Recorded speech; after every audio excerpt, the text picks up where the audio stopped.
não vou demorar muito, eu já quero começar. E eu gostaria de começar lendo um texto, a parábola das 10 virgens. É um texto um pouquinho maior, mas Mateus 25, de 1 a 13. Então o reino do céu será semelhante a 10 virgens que, pegando as suas lamparinas, saíram a encontrar-se com o noivo. 5 delas eram imprudentes e 5 prudentes. As imprudentes, ao pegar as suas lamparinas, não levaram óleo consigo, mas as prudentes, além das lamparinas, levaram óleo nas vasilhas. E, como o noivo estava demorando, todas ficaram sonolentas e adormeceram. Mas, à meia-noite, ouviu-se um grito: eis o noivo, saiam ao encontro dele. Então todas aquelas virgens se levantaram e prepararam as suas lamparinas. E as imprudentes disseram às prudentes: deem a nós um pouco do óleo que vocês trouxeram, porque as nossas lamparinas estão se apagando.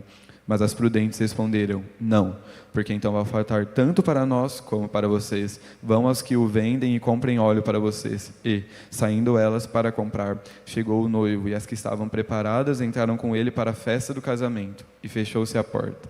Mais tarde chegaram as virgens imprudentes, dizendo: Senhor, Senhor, abra a porta para nós. Mas o noivo respondeu: em verdade eu lhes digo que não as conheço. Portanto, vigiem, porque vocês não sabem nem o dia e nem a hora. E sabe, hoje em dia, em meio a rotinas tão corridas, em meio a dias com agendas tão cheias e tantas preocupações, é comum que nós acabemos nos esquecendo do Senhor. Nós tiramos o Senhor e as coisas do reino dele do lugar que lhe são devidas, que é o lugar de prioridade nos nossos corações. Mas esse texto, ele nos mostra algo muito claro e crucial na vida cristã. Nós devemos estar sempre preparados. E aí você me pergunta, não é a primeira vez que eu ouço isso, mas eu tenho que estar preparado para o quê? Nós, a noiva de Cristo, precisamos estar preparados para nos encontrar com o noivo. E você me pergunta, como eu me preparo? De maneira bem resumida, vivendo uma vida que agrada a Deus. O que, inclusive, nos leva ao tema de hoje, uma vida que agrada a Deus. E nessa noite, nós veremos alguns tópicos, algumas características que nós que somos cristãos e queremos viver uma vida que agrada a Deus, devemos seguir. Primeiro, para que nós tenhamos uma vida que agrada a Deus, nós precisamos de uma vida de quebrantamento e arrependimento. Bom, para mim não há personagem bíblico melhor para falar sobre arrependimento e quebrantamento do que Davi. Davi, ele era um menino que foi um pastor de ovelhas fiel, um menino que mesmo muito jovem foi ungido rei pelo profeta Samuel. O menino que com uma funda matou o gigante Golias, teve coragem de enfrentar aquele que os mais poderosos e valentes do exército não tiveram coragem. O menino que começou a servir ao rei Saul, mas o menino que foi perseguido, o rei, aquele que ele servia, começou a persegui-lo. Mas mesmo assim, esse menino, ele se recusou a tocar no rei. Ele estava sendo perseguido por Saul, mas mesmo assim ele se recusava a tocar no ungido do Senhor. Esse menino cresceu, ele se tornou um rei. Ele se tornou o rei de Israel e de Judá. Ele se tornou o rei que trouxe a arca da aliança de volta. Ele era o homem segundo o coração de Deus. E se eu parasse aqui, rapaz, que vida, não? Poderia parar aqui. E nós simplesmente falaríamos, cara, é por isso que ele é o homem segundo o coração de Deus. Olha a vida dele, olha que bela história. Mas Davi errou. E Davi errou bem feio. Em determinado momento, no período que os reis iam para a guerra, Davi decidiu ficar. Ele não foi, ele mandou Joabe, que era o comandante do exército, em lugar dele, mas ele não foi para a guerra. Então, enquanto ele passeava à tarde em seu terraço, ele viu algo que ele não deveria ter visto. Ele viu uma mulher se banhando, uma mulher que a Bíblia descreve como uma mulher muito bonita. Davi então descobre quem ela era e mandam que a chamassem. Ela vem, Davi tem relações com ela e ela engravida, mas ela era uma mulher casada. E o marido dela estava na guerra. Davi então, num anseio de tentar encobrir a traição, chama Urias de volta da guerra. Ele fala, Urias, vai com a sua família, vai lá com a sua esposa. Mas Urias, um homem de Deus, ele se recusa, ele fala, não, Eu não vou para minha casa enquanto os meus irmãos estão lá guerreando. Urias volta para a batalha. E Urias leva uma carta. Só que ele não sabia que o que estava na carta era seu atestado de morte. Davi escreve uma carta para Joabe falando: Urias, eu quero ele na linha de frente. E ele não vai ficar só na linha de frente. Vocês vão deixar ele sozinho. Davi praticamente fala. Davi não mata ele, mas o responsável por essa morte é Davi. Davi comete uma série de erros, uma sucessão de erros, e parece que a situação só piora. Então o Senhor, ele enviou o profeta Natã para Davi, para que Davi fosse confrontado. Mas o profeta Natã não chegou batendo na porta, arregaçando, apontando o dedo. Não, o profeta Natã chegou contando uma história. E enquanto ele contava essa história, Davi se enfureceu. Quem faz isso? Esse cara merece morrer. Só que o que Davi não sabia era que a história que o profeta Natã estava contando era uma analogia para o que ele mesmo tinha feito. E sabe, muitas vezes a gente se pega pensando: por que Davi é o homem segundo o coração de Deus? Daniel viveu uma vida íntegra. Nós não vemos nenhum erro de Daniel na Bíblia. José, diante de tamanhas dificuldades, sempre permaneceu no Senhor. Por que Davi é o homem segundo o coração de Deus? Porque o homem que adulterou, matou, porque ele. Mas para mim, o que Davi faz a partir do momento em que ele é confrontado, demonstra e revela o porquê ele é o homem segundo o coração de Deus. No momento em que ele cai em si, é narrado em 2 Samuel 12:13. Então Davi disse a Natã: pequei contra o Senhor. E para mim aqui já está uma grande chave. Ele se reconhece e se arrepende. Porque quantas vezes nós, quando somos confrontados, nós terceirizamos a culpa, nós buscamos nos justificar, nós nos vitimizamos. Você fez isso, mas meu pai foi ruim comigo, então é natural que eu faça isso, a culpa é dele, a culpa não é minha. Davi podia ter falado: mas ela estava lá no terraço, eu não queria ter visto, mas eu vi. Mas não é isso que Davi faz. Davi não fica procurando um culpado para ele jogar a culpa que era dele mesmo. Davi, ele reconhece o seu erro, ele reconhece: pequei contra o Senhor. E é nesse contexto que Davi escreve o que para mim é um dos mais belos salmos, que é o Salmo 51. É um salmo, inclusive, muito conhecido por ser o salmo de arrependimento. E no verso 11, ele faz um lindo pedido: não me lances fora da tua presença, nem me retires o teu Santo Espírito. Davi, ele era rei. Davi tinha dinheiro. Davi tinha um bom nome. Mas diante do confronto, diante do momento em que as pessoas percebem que ele pecou, Davi não pede para que o Senhor não tire o seu reinado. Davi não pede para que ele deixe de perder seu dinheiro. Davi não pede para que o Senhor mantenha a sua boa fama. O que Davi faz é falar: Senhor, eu reconheço que tudo eu posso perder, mas o Senhor não. Então não tira de mim a tua presença, nem retire de mim o teu Santo Espírito. No mesmo Salmos, nos versos 16 e 17, pois não te agradas de sacrifícios, do contrário, eu os ofereceria. E não tens prazer em holocaustos. Sacrifício agradável a Deus é o espírito quebrantado, coração quebrantado e contrito, não o desprezarás, ó Deus.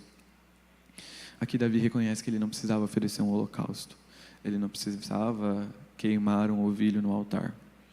Ele precisava se arrepender, confessar o que fez e ter um coração quebrantado.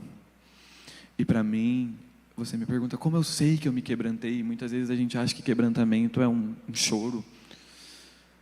Mas para mim o verdadeiro quebrantamento em Davi está nesse reconhecimento de que ele não precisa de nada senão do Senhor.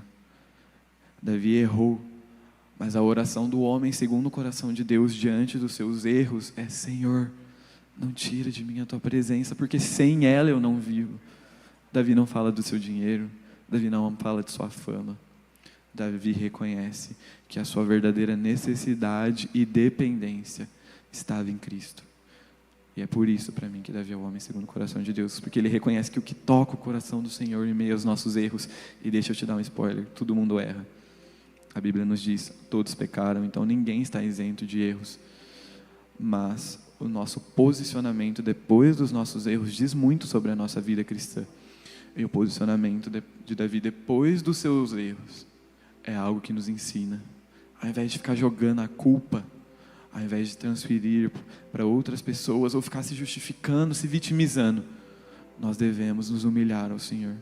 Reconhecer que é dele que nós precisamos. Reconhecer que é a presença dele que nos é necessária e que diante disso tudo perde o valor. E eu fiz questão de contar resumidamente toda a história de Davi, para que nós pudéssemos ver na prática que Deus deseja que nós vivamos uma vida de quebrantamento e arrependimento.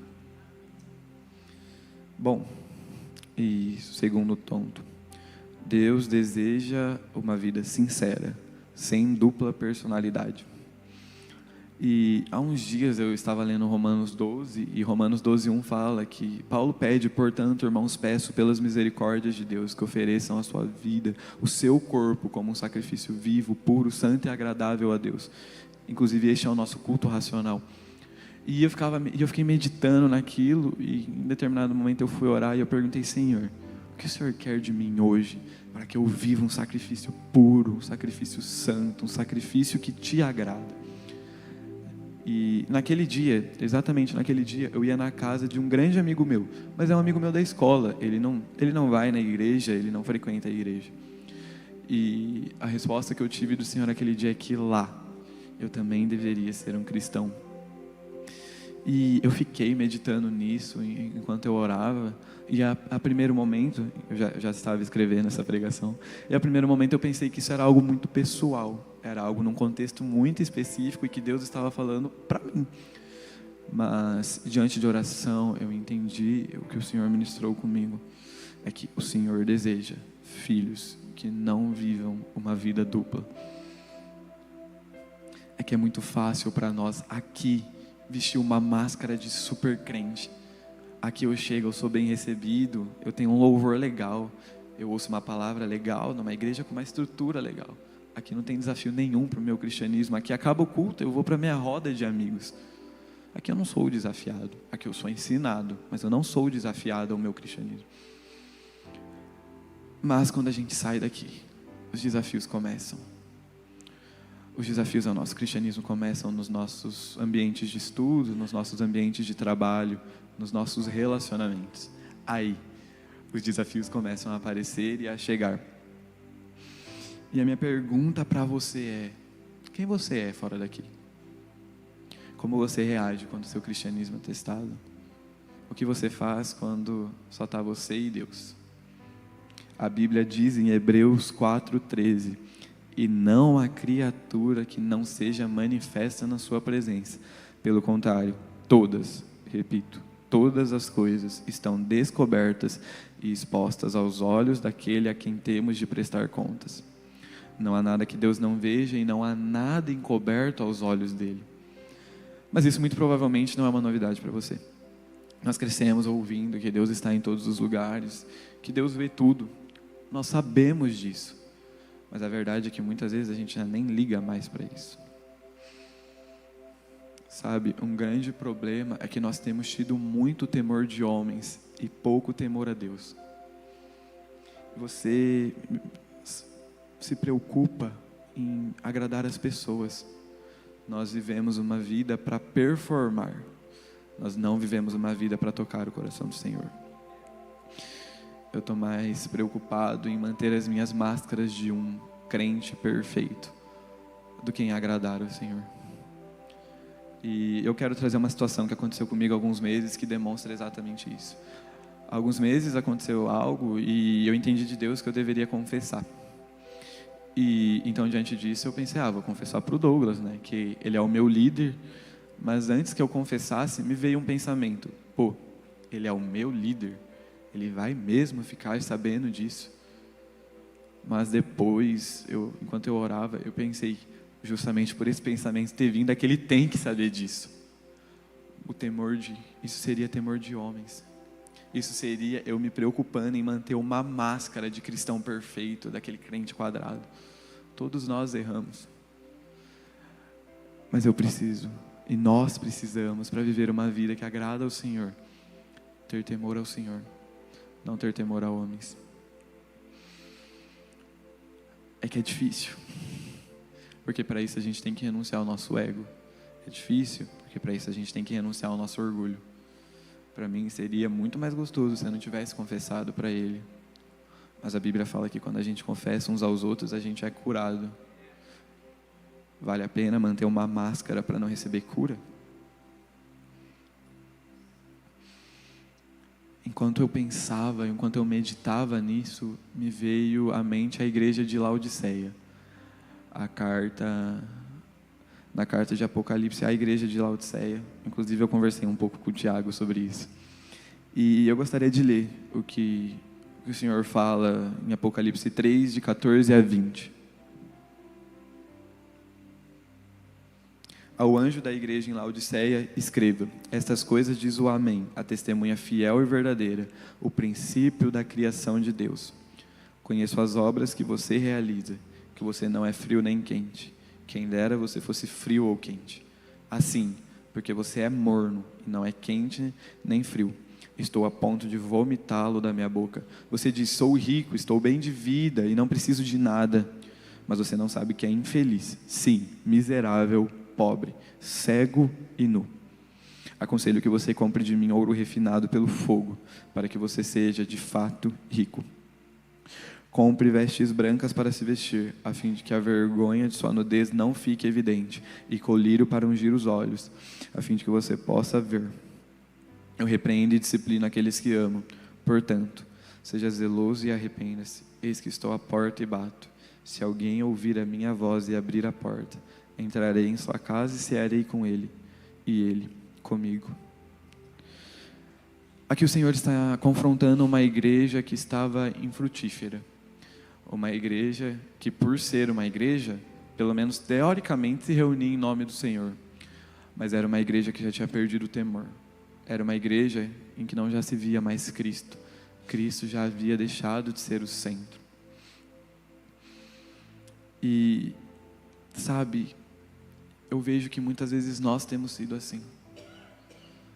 Os cristãos de dupla personalidade, aqueles que se reúnem em nome de Cristo, aqueles que vêm à igreja, mas têm uma vida infrutífera.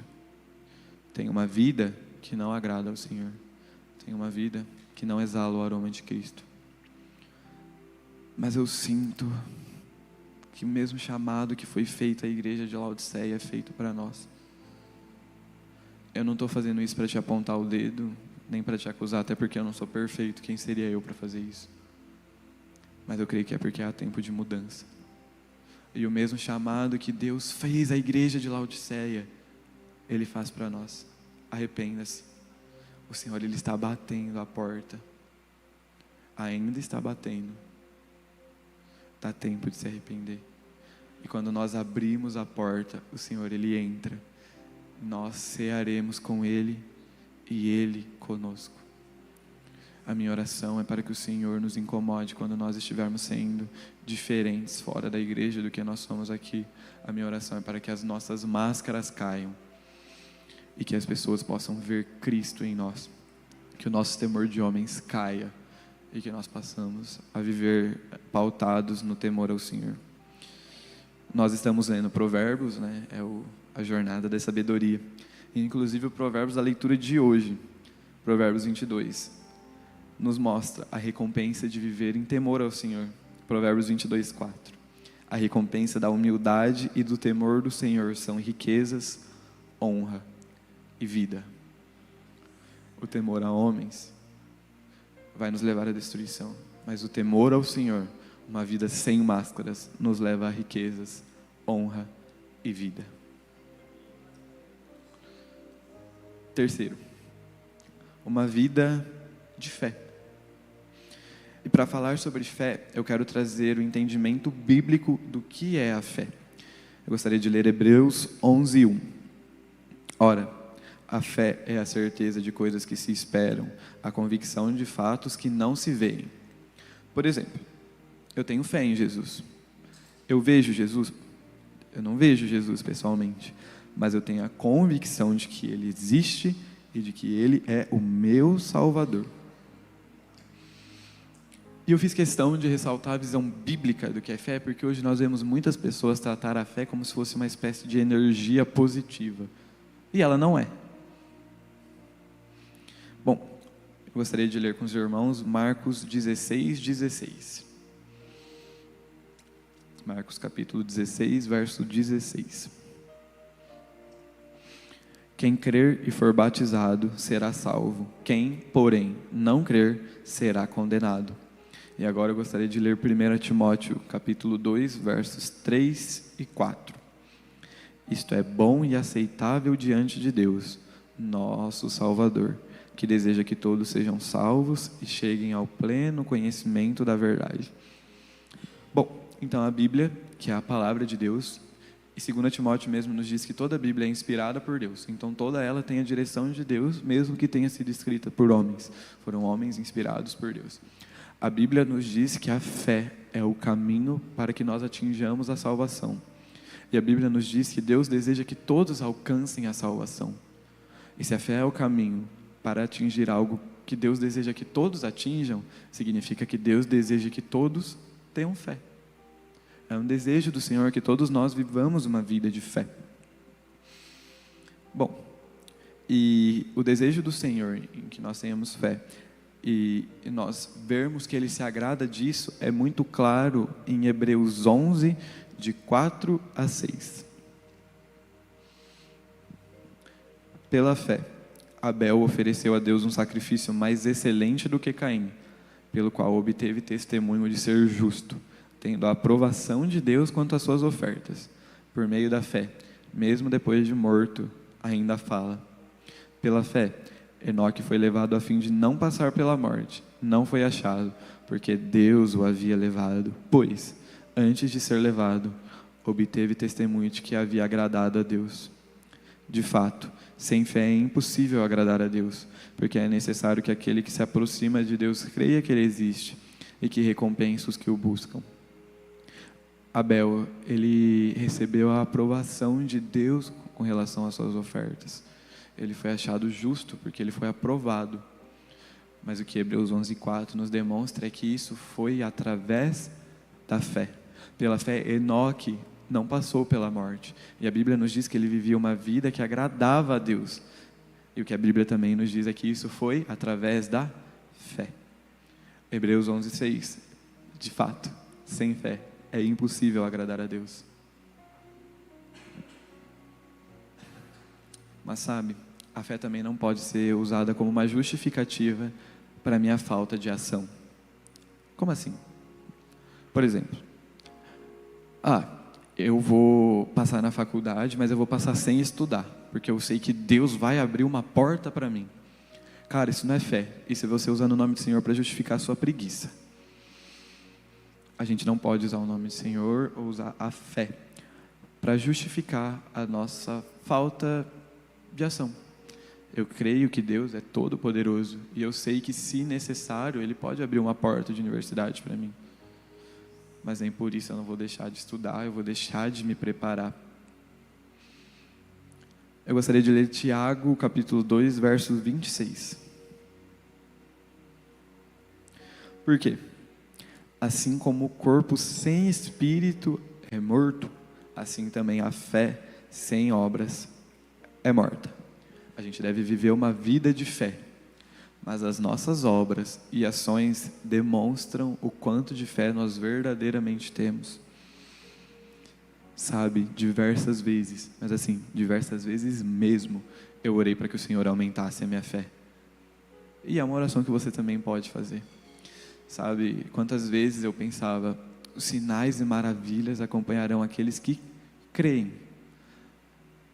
Então eu pensava, eu quero sinais e maravilhas, então eu preciso crer. E eu orava para que o Senhor encontrasse em mim e em nós, o povo dele, aqueles que creem, aqueles que iriam crer no Senhor e no seu poder. E eu não falo por orgulho, mas eu falo para que o Senhor aumente a sua fé em uma célula, sexta, em casa. E muitas vezes a gente vê como uma rotina, então seria só mais uma célula e tanto faz, tanto fez. Não, mas a gente buscou o poder do Senhor e a gente se moveu em fé. Tiveram 3 curas, um dia normal em casa. Orando antes da conferência, nós tivemos momentos de cura. momentos que nem eram para isso, a gente só estava orando pela conferência, mas o Douglas teve um direcionamento de orar por uma perna e ela foi curada. Na conferência de adolescentes a gente teve cura, e o que eu quero demonstrar aqui é que Deus faz, Deus tem poder, mas nós precisamos crer no poder do Senhor, mas não somente crer, viver uma vida que demonstra que nós cremos. Eu tenho fé, mas as nossas obras demonstram se nós verdadeiramente temos fé. Que nós não somente creiamos no Senhor, mas que nós permitamos que as nossas obras e que as nossas ações venham desse lugar, nasçam desse lugar de fé no Senhor, para que as pessoas vejam as nossas boas obras e glorifiquem ao nosso Pai que está nos céus. Quarto ponto. Nós, para viver uma vida que agrada a Deus, precisamos viver uma vida de obediência e santificação. Eu gostaria de começar lendo João 15, versos 9 a 11.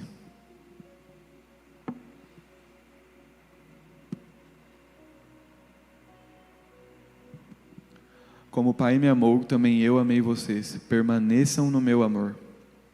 Se vocês guardarem os meus mandamentos, permanecerão no meu amor, assim como também eu tenho guardado os mandamentos de meu Pai, e no seu amor permaneço. Próximo, obrigado. Tenho-lhes dito essas coisas para que a minha alegria esteja em vocês, e a alegria de vocês seja completa.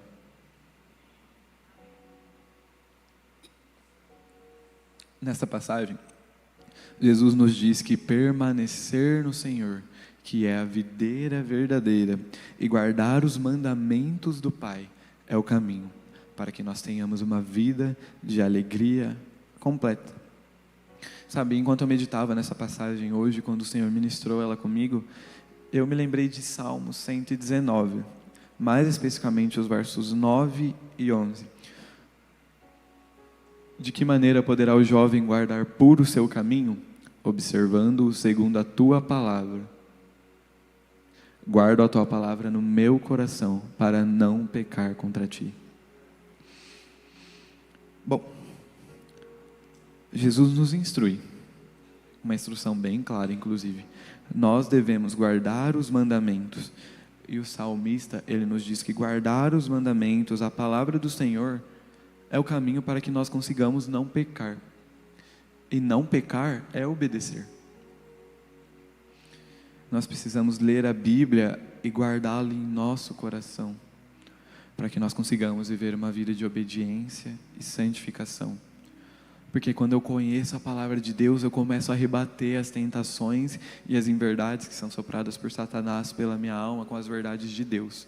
É naquele momento que, por conhecer a Bíblia, e quando eu sou tentado, eu me lembro da Bíblia e eu reconheço que não sobreveio ao homem tentação alguma que não pudesse suportar. Antes, o próprio Deus o traz um escape, que eu reconheço isso e eu venço a tentação, porque eu sei que Deus não permite uma tentação que eu não posso vencer, e Ele mesmo vai me prover um escape. É nesse momento que eu consigo não vencer o pecado, mas para isso, eu preciso estar cheio da palavra de Deus. Então, um caminho para uma vida de obediência e santificação é se encher da palavra de Deus, é se alimentar continuamente, com constância da palavra de Deus. 1 Pedro, capítulo 1, versos 15 e 16. Pelo contrário, assim como é santo aquele que o chamou, sejam santos vocês também em tudo o que fizerem, porque está escrito, sejam santos, porque eu sou santo. E essa passagem nos dá uma ordem de Deus muito clara. Sejam santos, porque eu sou santo.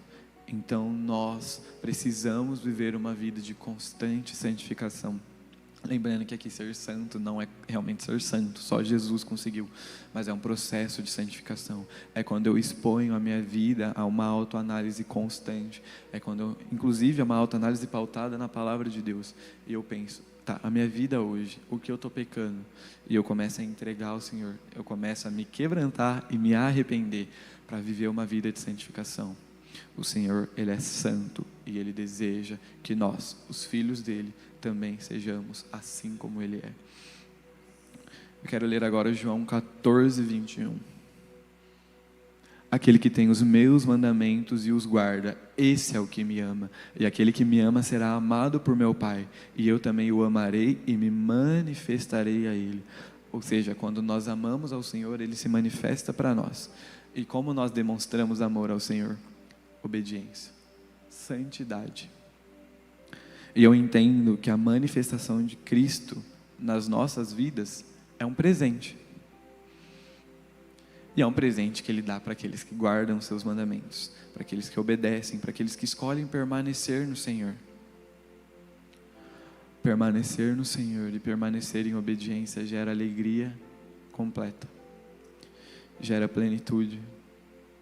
É por isso que mesmo Paulo, diante das provações, mesmo diante de estar preso, ele olha e fala: eu sei o que é ter tudo, eu sei o que é para ter luxo, eu sei o que é ter fartura, eu sei o que é passar dificuldade. Contudo, tudo posso naquele que me fortalece. Por viver uma vida de obediência, mesmo em meio às dificuldades, literalmente a uma prisão, Paulo apresenta a alegria completa. Paulo vivia uma vida que agrada a Deus. Mas muitas vezes nós vemos os grandes apóstolos, nós vemos os heróis da fé, e a gente pensa que isso é impossível para nós. Pô, como eu vou conseguir ser assim? Mas é na Bíblia que você vai encontrar o caminho para ser assim. É no fortalecimento do Espírito Santo, é na vida de obediência e de santificação.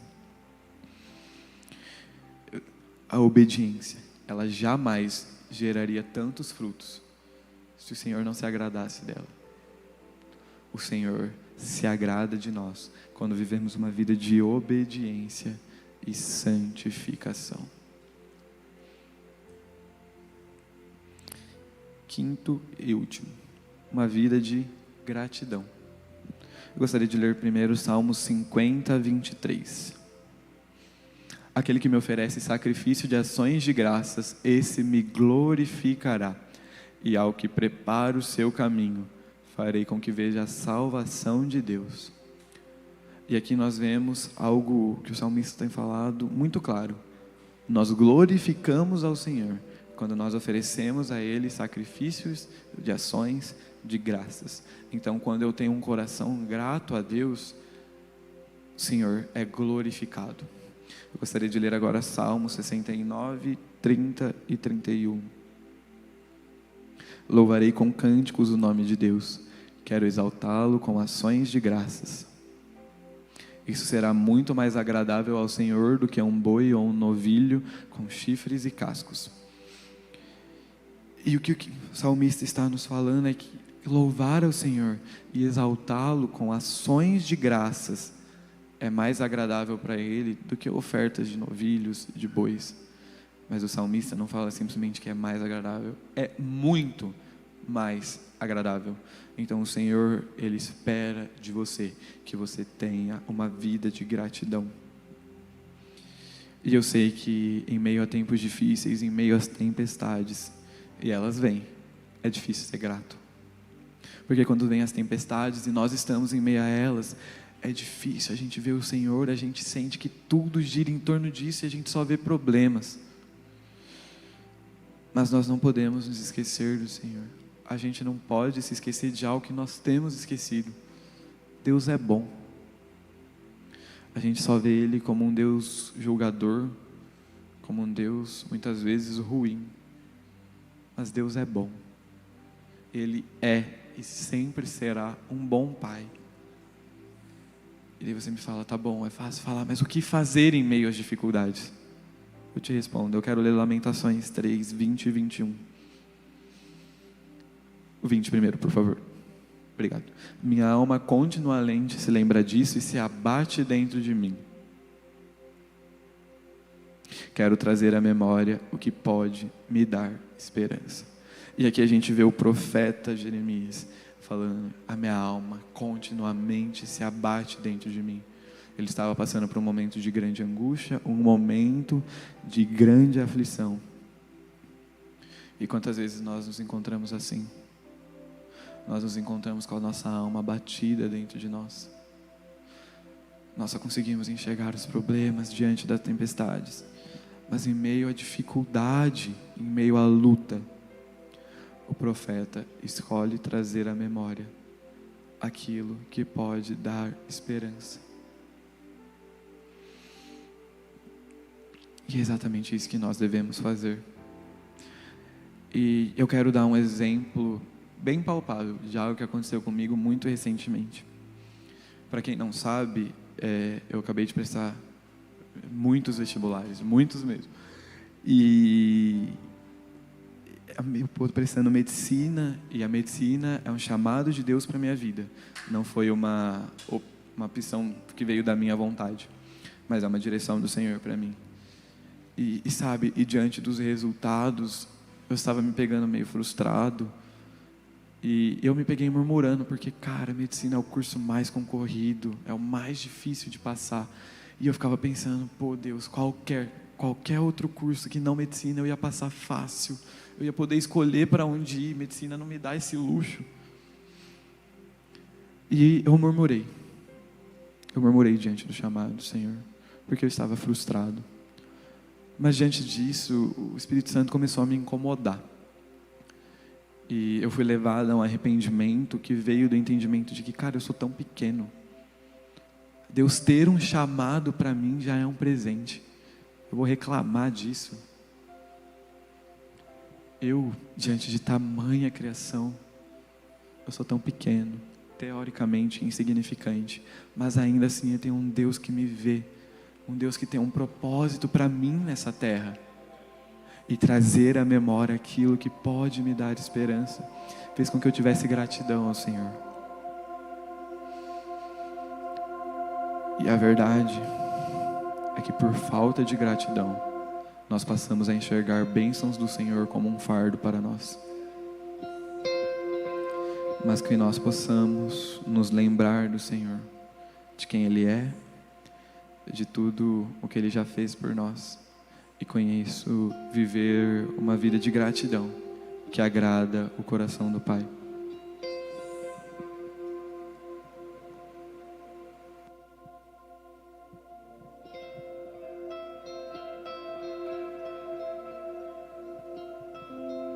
Amém. Se coloque de pé, igreja, vamos adorar o Senhor.